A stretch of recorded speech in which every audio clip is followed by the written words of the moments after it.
अस्सलाम वालेकुम दोस्तों, आज मैं जो आपके लिए कहानी लेकर आई हूँ उसका अनवान है दिल से दिल तक, एक रिश्ता एक कहानी। कहानी को मुकम्मल एंड तक ज़रूर देखना और अगर कहानी पसंद आए तो लाइक, सब्सक्राइब और शेयर ज़रूर करना और कमेंट करके ज़रूर बताना कि आपको कहानी कैसी लगी और अगली कहानी आपको किस तरह की चाहिए। मैं वैसी ही कहानी आपके लिए लेके आऊँगी।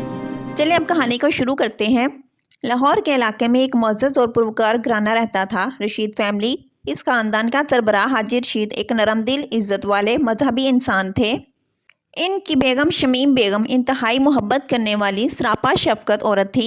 इनके 3 बच्चे थे। बड़ा बेटा एहसन संजीदा सुलझा हुआ ज़िम्मेदार, दरमियानी बेटी हया घर की रौनक हर दिल अजीज़, सबसे छोटा अयान शरारती मगर दिल का अच्छा। इसी शहर में एक और खूबसूरत और बावकार खानदान रहता था, नदीम फैमिली। घर के सरबराह मालिक नदीम बिजनेसमैन थे, जिनकी बेगम साइमा नदीम नहायत बाइखलाक, इज़्ज़तदार और मोहब्बत करने वाली औरत थी। इनकी 2 बेटियां थीं। बड़ी बेटी इरम खूबसूरत शाइस्ता बाअदब, छोटी बेटी जारिया शौक हंसमुख बातूनी। ये दोनों खानदान आपस में वाकिफ तो थे मगर इतना करीब नहीं थे। इन्हें अंदाज़ा भी न था कि जल्द ही इनके दरमियान एक ऐसी कहानी जन्म लेने वाली है जो नस्लों तक याद रखी जाएगी। एक शादी की तकरीब थी। बड़ा सा लॉन रोशनियों से जगमगाता हुआ, मेहमानों की चहल पहल, फूलों की खुशबू और हर तरफ फैली हुई। एहसन हमेशा की तरह कम बोलने वाला एक कोने में खड़ा अपने चचा से बात कर रहा था। इसी लम्हे हवा का हल्का सा झोंका आया, चांदी जैसे दुपट्टे को उड़ाता हुआ, और वो दुपट्टा आकर एहसन के कंधे पर आ गिरा। एहसन ने चौंक कर पीछे देखा और सामने इरम खड़ी थी। नरमी से मुस्कुराहट, हल्की सी शर्मिंदगी और बहुत सी मासूमियत। इरम जल्दी से बोली, माजरत मेरा दुपट्टा। एहसन ने आहिस्तगी से उठाया, बगैर एक लफ्ज़ से कहे वापस दे दिया, मगर इसकी नज़रें पहली बार टिक गई थी। शायद पहली बार दिल ने किसी को महसूस किया था। इरम ने भी जाते जाते एक नज़र पलट कर देखा। चंद सेकंड, मगर कहानी वहीं से शुरू हो गई। तकरीब के बाद रशीद फैमिली के घर में हर कोई इरम की तारीफ कर रहा था। शमीम बेगम ने फ़ख्र से कहा, बड़ी सुलझी हुई लड़की है, नदीम साहब की बेटी। हया ने शरारत से अपने भाई को छेड़ा, भाई आप तो बहुत खामोश हो, मगर नज़रें कुछ ज़्यादा ही बोल रही हैं। एहसन ने बस मुस्कुरा दिया, मगर दिल की धड़कनों ने सब कुछ जाहिर कर दिया था। दूसरी तरफ इरम भी अपने कमरे में खामोश बैठी मुस्कुराती रही।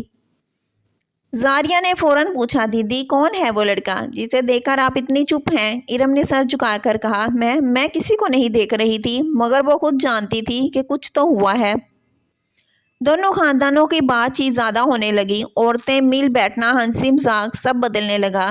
एक शाम रशीद फैमिली बैठक में जमा थी। शमीम बेगम ने हिम्मत करके बात की, एहसन बेटा, अगर हमें इरम का रिश्ता मांगना हो, क्या तुम्हें मंजूर है? एहसन ने आहिस्ता नज़र उठाई और पहली बार साफ जवाब दिया, अगर आप सबको पसंद है तो मुझे भी पसंद है। शमीम बेगम की खुशी की इंतहा न रही। रशीद ने फ़ौरन नदीम साहब से बात करने का फ़ैसला किया। अगली ही जुमा को दोनों खानदान एक साथ बैठे। साइमा बेगम ने रुक कर इरम का हाथ थामा और इससे पूछा, बेटा तुम्हारी क्या राय है? इरम ने सर झुकाया और हल्की आवाज में कहा, जी मुझे कोई इतराज़ नहीं, बस यानी दोनों के दिल एक दूसरे के हो चुके थे। मंगनी की सादा मगर खूबसूरत तकरीब हुई। एहसन ने पहली बार सबके सामने इरम के हाथ में अंगूठी पहनाई। इरम के हाथ होले होले कांप रहे थे। एहसन ने आहिस्ता से कहा, घबरा रही हैं? इरम ने धीमी मुस्कुराहट के साथ जवाब दिया, थोड़ा सा, मैं हूं ना हमेशा साथ। ये जुमला इरम के दिल में नक्श हो गया।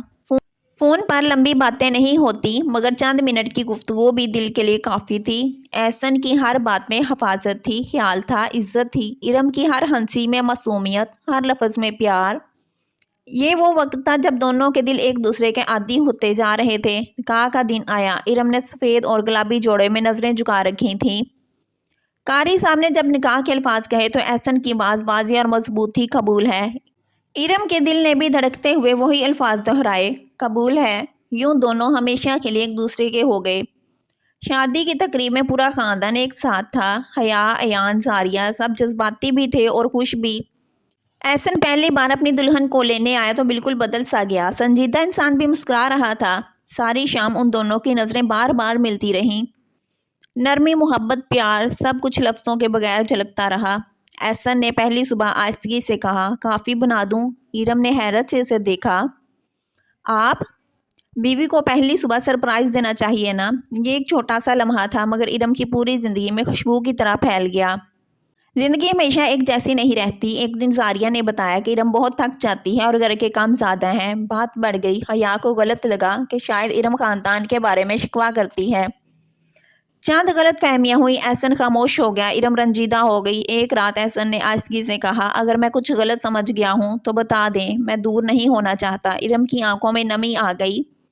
میں آپ سے ناراض نہیں ہو سکتی، آپ ہی تو میری پوری دنیا ہیں۔ بس غلط فہمیاں ختم ہو گئیں۔ رشتہ پہلے سے بھی مضبوط ہو گیا۔ احسن اکثر ارم کے لیے چھوٹی چھوٹی خوشیاں بناتا۔ بارش ہو تو اس کے لیے چائے بنا لاتا۔ سر درد ہو تو خاموشی سے اس کے ماتھے پر ہاتھ رکھ دیتا۔ تھک جائے تو کہتا، بیٹھ جائیں، باقی میں کر لوں گا۔ ارم بھی اس کا بے حد خیال رکھتی۔ رات دیر تک جاگنے نہ دیتی۔ اس کے کپڑے خود ترتیب دیتی۔ اس کی پسند کا کھانا بناتی۔ جب وہ تھکا ہوتا تو اس کا سر اپنے کندھے پر رکھنے دیتی، بالکل ماں کی طرح نرمی سے۔ ایک رات احسن کام سے لوٹتے ہوئے زخمی ہو گیا۔ حادثہ معمولی تھا مگر ارم کی حالت خراب ہو گئی۔ اس نے پورا وقت اسپتال میں اس کا ہاتھ تھامے رکھا۔ احسن آنکھ کھول کر بولا، آپ رو رہی ہیں؟ ارم نے بھیگے لہجے میں کہا، آپ کے بغیر میں کچھ بھی نہیں ہوں۔ احسن نے کمزور آواز میں کہا، میں آپ کو کبھی اکیلا نہیں چھوڑوں گا۔ اس حادثے نے دونوں خاندانوں کو اور بھی قریب کر دیا۔ سب نے مل کر اس کی صحت یابی تک خیالات رکھا۔ چند مہینوں بعد گھر میں خوشخبری گونجی، ارم ماں بننے والی تھی۔ خاندان کی آنکھوں میں خوشی کے آنسو آ گئے۔ احسن نے فخر سے کہا، میری زندگی میں جو سب سے خوبصورت تحفہ ہے وہ تم ہو، اور اب ہمارا بچہ بھی۔ ارم نے مسکرا کر دھیرے سے جواب دیا، یہ سب رب کی رحمت ہے۔ یوں کہانی محبت، اعتماد، خاندان اور خوبصورت رشتوں کے حصار میں مکمل ہو گئی۔ آخر میں صرف اتنا کہا جا سکتا ہے، سچا رشتہ وہ ہے جس میں محبت کم نہیں ہوتی بلکہ وقت کے ساتھ اور گہری ہو جاتی ہے۔